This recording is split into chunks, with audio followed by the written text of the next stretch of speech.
Everyone is talking about the chip makers, but the real AI growth story is on building out the infrastructure. Joining us today is Keith Kaplan, the CEO of TradeSmith. He has a list of 5 stocks for us today that are all experiencing a ton of growth and a lot of demand right now. So Keith, I know everyone, Nvidia report just came out. Everyone is talking about how much money is flowing into all of these AI chip makers, the semiconductor companies. But where are you looking for the most growth in the market right now? I'm looking at what I call the physical world that has to wrap itself around these chips. By the end of the year, within the US, there's 4 giants, Microsoft, Google, Amazon, and Meta. They're going to spend more than $700 billion on AI infrastructure. This is almost 4 times what they spent back in 2024. The figure is going to top $1 trillion in 27. This is the largest sustained surge in industrial infrastructure spending since the post-World War II buildout.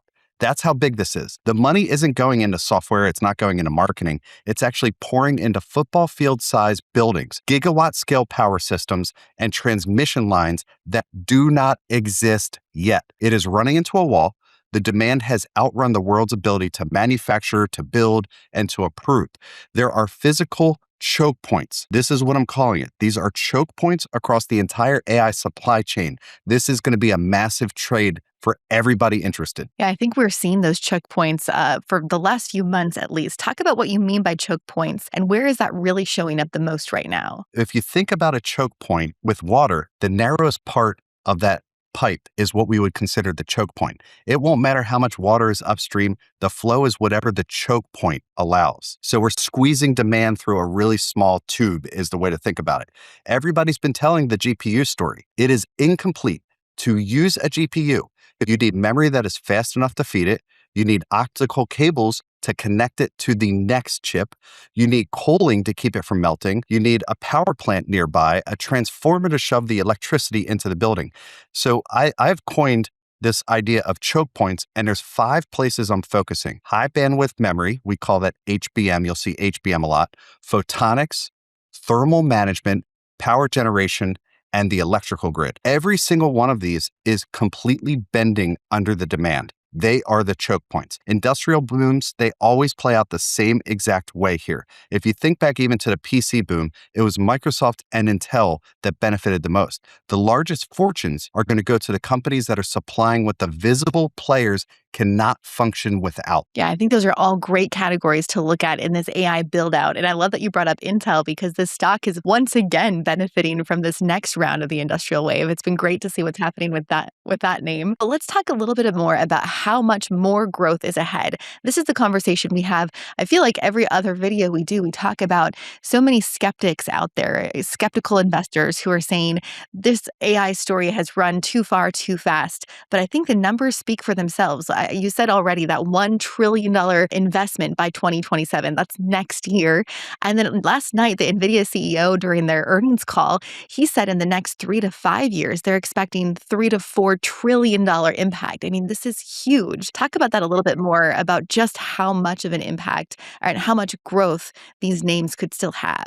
Absolutely. When we think of the AI story, we typically think of 3 different waves. The first wave was GPUs. Nvidia returned something about like 1,100% from 23 to 25. I would actually say that wave is closed. Even though Nvidia and through their earnings, and they are crushing it, even though they're going to keep getting bigger and bigger, a lot of the money is already into the stock. It's already priced in. Wave 2 is software. We're talking about Copilot, Salesforce, Adobe. And if you think about Salesforce and Adobe and many other software companies, not only has this already been priced in, those companies are actually coming down now because of AI. So we're looking at the third wave. This is the physical build out. That is exactly where the choke points live. Let me just cover a couple numbers for you. So when it comes to memory, this has gone from 8% of hyperscaler spend in 24 to 30% this year. That is a 4-fold shift in just 2 years. We do not see that type of expansion ever when you see a revolution. Global data center electricity demand will double by 2026, hitting 945 terawatt hours is the projection by 2030. This is massive. In the US, data centers could actually account for, this is the projection, 17% of all electricity by 2030. Today, it's only 4%. So we're talking, a 300% growth story right there just for electricity demand.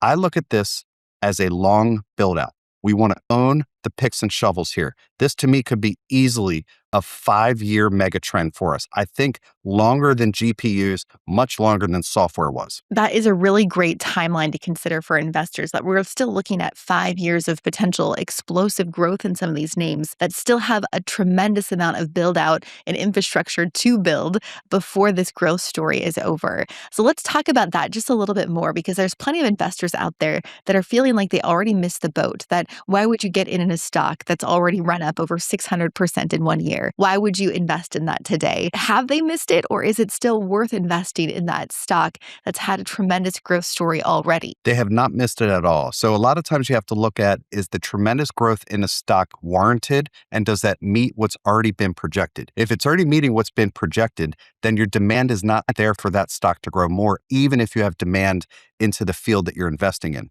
So right now, what we're doing is we're looking at these sort of 5 choke points and we're saying, is there money to still be made? And the answer is absolutely yes. Even if there's a stock that's up 600%, even if that stock's at an all-time high, we are still not at the point where the stock has the numbers baked in for the future.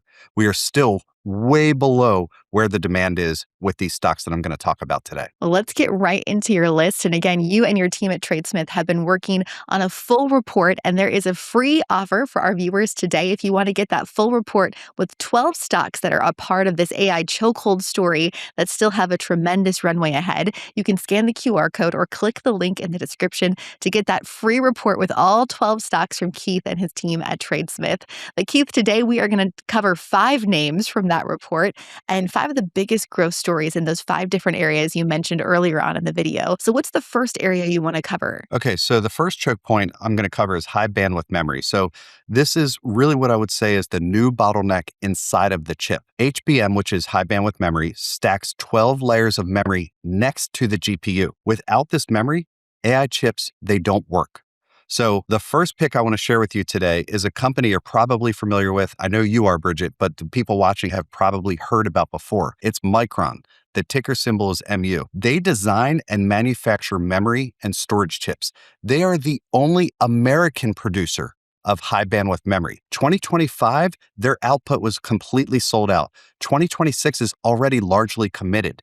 So as HBM3E moves to HBM4 in Nvidia's Rubin chips, which I believe was talked about last night, Micron's position is only going to strengthen. Right now, they have nearly $1 trillion market cap. They're just above $750 billion of a market cap. So I know this seems big, and I know it seems like this is the type of company that can't go up more. They're up 67% over the last 3 months. Annual revenue is $58 billion. It's going to soar. Their net income is already $24 billion. And this is a company I really like right now with everything they're doing. I think this is easily a 3 to 5 year hold, and their next earnings is June 24th. So definitely pay attention to their next earnings report as well. Yeah, that tells you a lot about how much demand is coming. And we saw that come out with SanDisk in the same memory stock area, where they had a report and released that their backlog, it's going to be hard for them to meet the orders that they have coming. And that's part of the reason we saw a lot of the memory stocks and some of the whole tech sector drop on Monday. MU is one of them. It was down quite a bit on Monday, but we're already seeing people buying that dip that happened in MU. Do you pay attention to when a stock like MU goes down? Or are you concerned about when it has a pretty substantial drop like it did on Monday? That's a great question. The time I would actually be concerned is if my investment horizon is short term. So if I'm just looking for a quick trade on MU, this might not be the time I'm trying to trade in and out of it. Because what's happening is you have all of this other news in the world that is infiltrating the stock market and causing people to panic, and they're taking profits off the table. But a company like Micron, absolutely not. I'm not worried at all. They're going to be around. They have this incredible demand. It's the only American producer. Everybody's turning to them. They are a long-term story for sure. All right, well, that's a good first choke point to talk about. What's the next one that you're looking at? Okay, so choke point number 2 is photonics and interconnects. So think about when data leaves a chip. It actually has to go talk to thousands of other chips. Copper cannot keep up with this. The fix here is actually silicon photonics. This is really light being passed through fiber. There are 3 companies that make this as part of my report. And I have to tell you, one of them is pre-revenue. I considered talking about that today, but I was worried that too many people would hear this pre-revenue and they could pump it up. In the report is a pre-revenue company if you're interested in getting that report. My pick today that I wanted to share is Coherent. The ticker symbol is COHR. This is the leading supplier of optical transceivers. These are the tiny components that convert electrical signals into pulses of light and bring them back. Every fiber optic connection in an AI cluster, every single one needs these. Nvidia took a $2 billion stake in Coherent this past March. That should tell you exactly how central they are to this story. They have about a $70+ billion market cap. Annual revenue is under $7 billion, and they have about a $500 million of net income. They've actually been up 52% over the last 3 months, and that does not scare me. This is a great company to be investing in. Their next earnings report is August 13th. Like the first one you mentioned, paying attention to that earnings report to see if that growth is actually still showing up. And I think that's when we tend to see the catalyst and the jumps and the spikes in these names is, we get a spike right after that report that shows, hey, we've got this huge backlog. And then the next quarter comes and the same story or an even bigger story comes out for these names. Is that what you're expecting with Coherent? And another question with the Coherent name is that there seems to be more and more competitors popping up. I know you kind of already previewed, you have one of those pre-revenue companies in this space in your free report that you're offering. Again, you can scan the QR code or click the link in the description to access that name and all 12 names on that free report. But Keith, talk about competitors. Are you worried about that at all with Coherent and their continued success? Yeah, I am not worried about their competitors at all. And in fact, in the report are two competitors that I think will also soar alongside Coherent. The reason I'm not worried about it is for the point I brought up, which is Nvidia's investment right into Coherent. That tells you everything you need to know. If the biggest designer of GPUs is all about Coherent, you should be about Coherent as well. Yeah, this stock has had quite the run too, up 370% in the last year. So it's clearly had a good growth story. But this is another one of those where the demand is there, the investment is there, Yes. that the huge investment you said from Nvidia, it shows there's still a long runway for this name. So an interesting one. I'd love to hear from people in the comments. If there's other companies in this photonic space that you are looking at, share that in the comments here too. Keith, let's move on to that third choke point that you are looking at in the AI build out. You got it. This one is thermal management. So top-end AI chips, and this is mind-boggling to me because I've been watching chips for 2 decades now. Top-end AI chips can now draw up to 1,200 watts each. Even gaming computers, their chips are about 300 to 400 watts apiece. You can have 72 chips in a rack, and that throws off the same amount of heat as a small apartment in just one rack. And these racks physically present are not that big. So air cooling is dead. It does not work.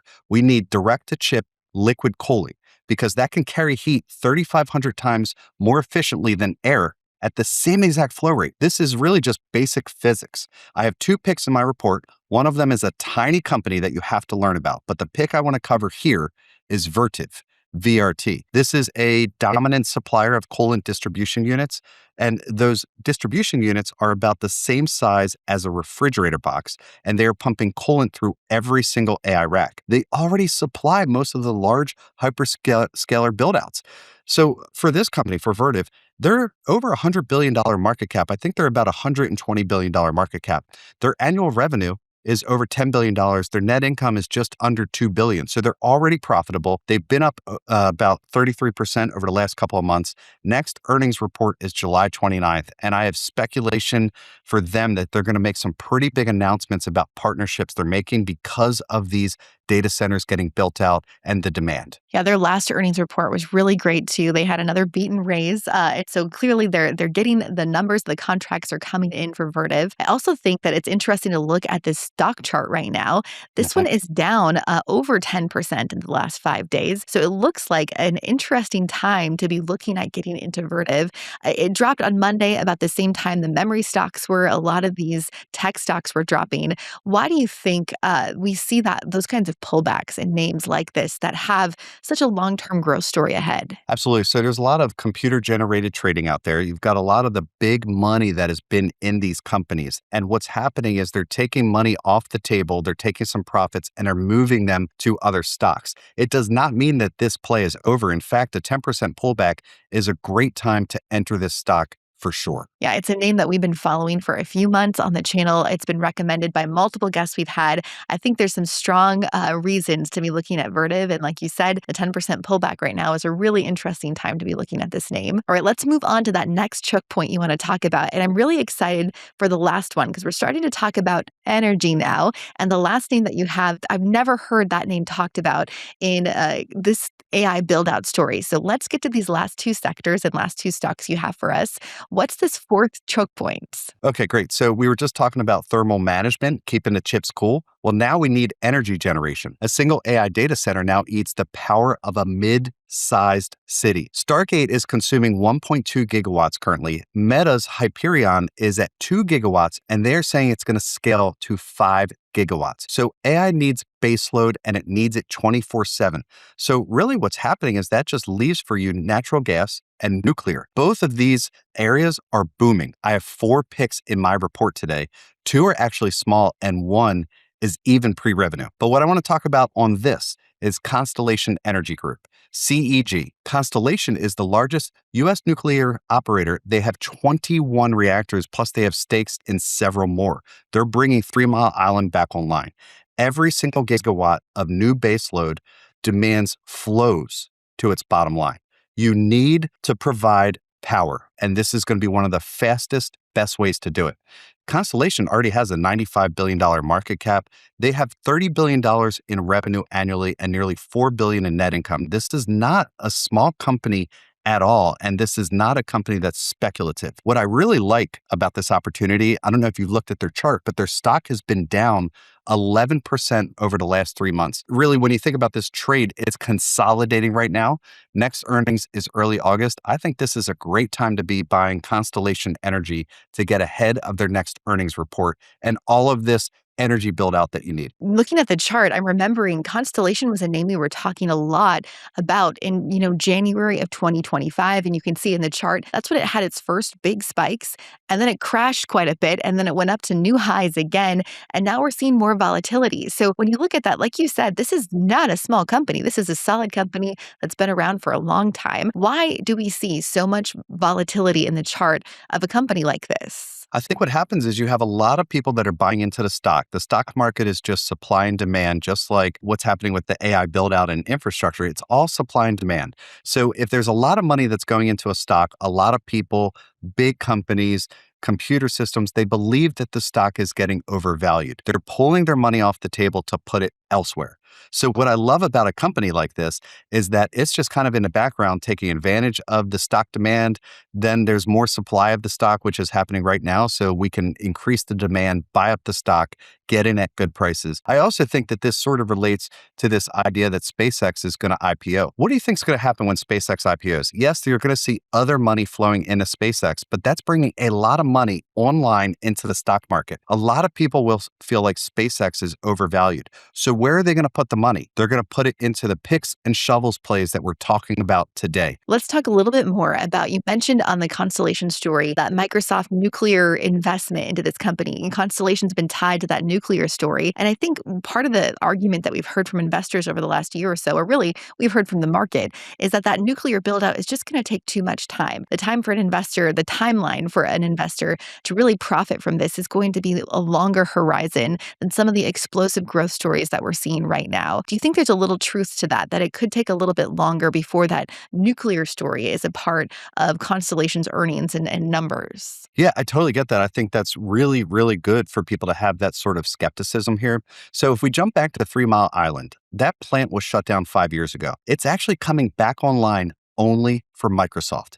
They signed a 20-year deal in September of 2024. Constellation is actually putting $1.6 billion into this project to revive this. They have committed a full 835 megawatts. A decade ago, the biggest buyers of nuclear were utilities. Today, they are software companies.